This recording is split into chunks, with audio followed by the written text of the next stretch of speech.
Sa mère ne comprend pas cet univers très particulier et elle ne reconnaît plus sa petite fille. Pour elle, Mélanie est en danger. La mère et la fille ont vraiment l'impression de vivre dans des mondes complètement différents. Ma fille me fait peur. C'est un reportage d'Anaïs Maquinet-Denecker.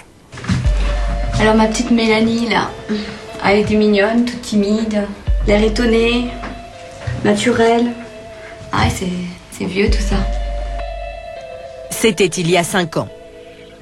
Voici Mélanie. Elle a aujourd'hui 17 ans. L'adolescente s'est débarrassée de ses robes à fleurs et de son air angélique pour un style beaucoup plus agressif. Maquillage outrancier, piercing, vêtements provocants, vernis noir. Mélanie est fascinée par la mort.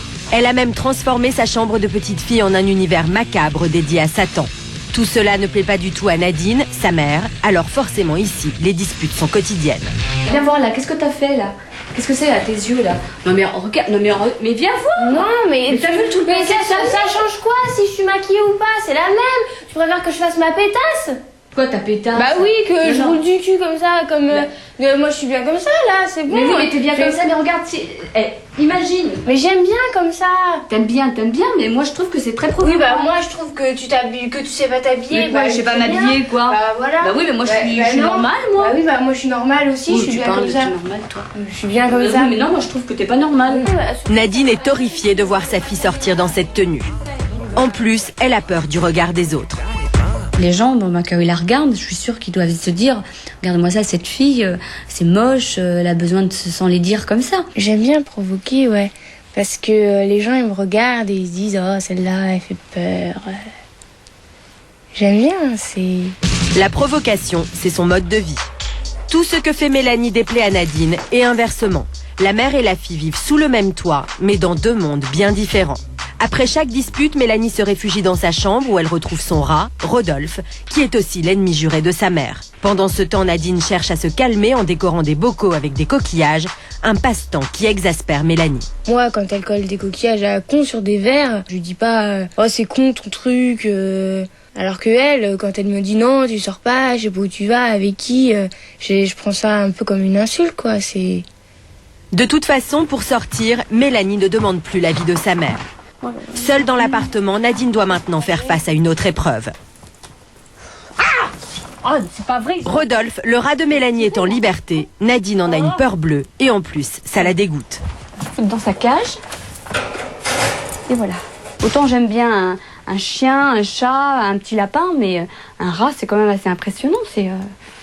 Enfin, je sais pas, c'est la queue, c'est... Dehors, loin de sa mère, Mélanie se sent revivre. Son look est peut-être provocateur, mais ce n'est rien comparé à celui de Julien, son meilleur ami.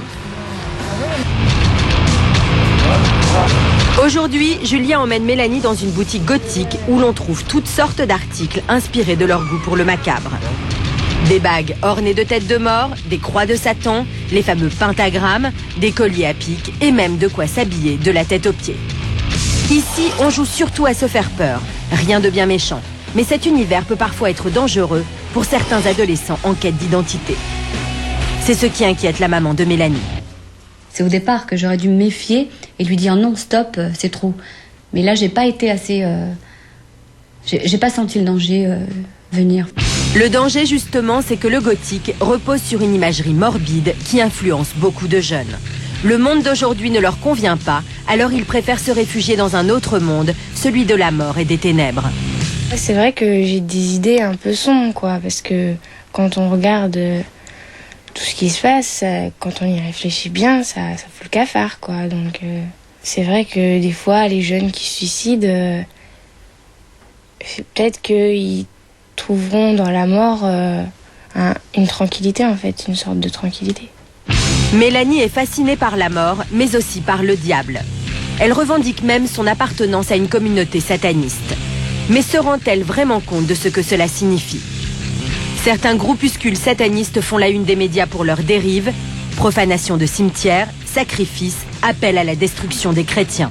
Nadine craint que sa fille se fasse endoctriner, d'autant que Mélanie rejette la Bible et qu'elle ne jure que par le diable.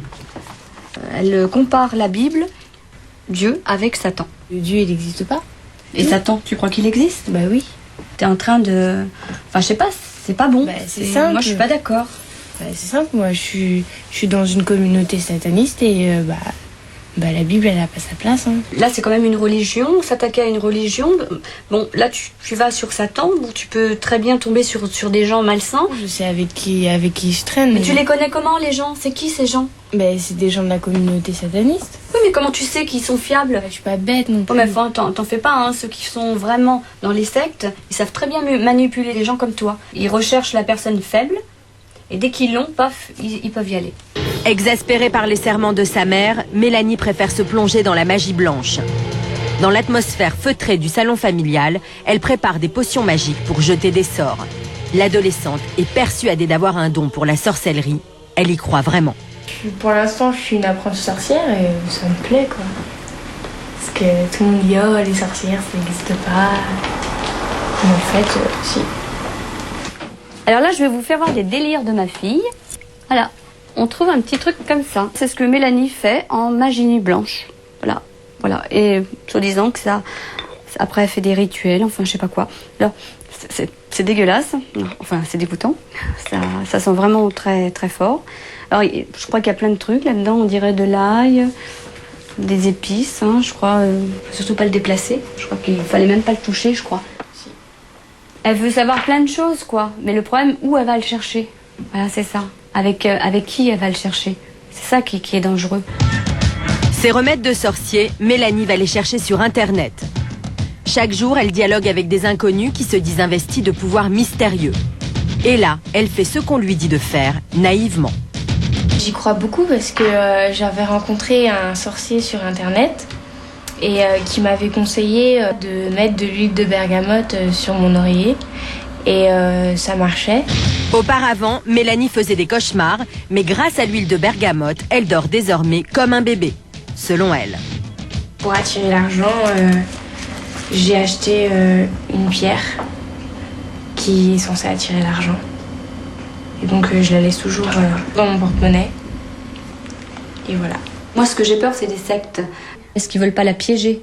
À cet âge-là, on peut pas savoir. On est très influençable et ça arrive à d'autres. Et pourquoi pas à elle?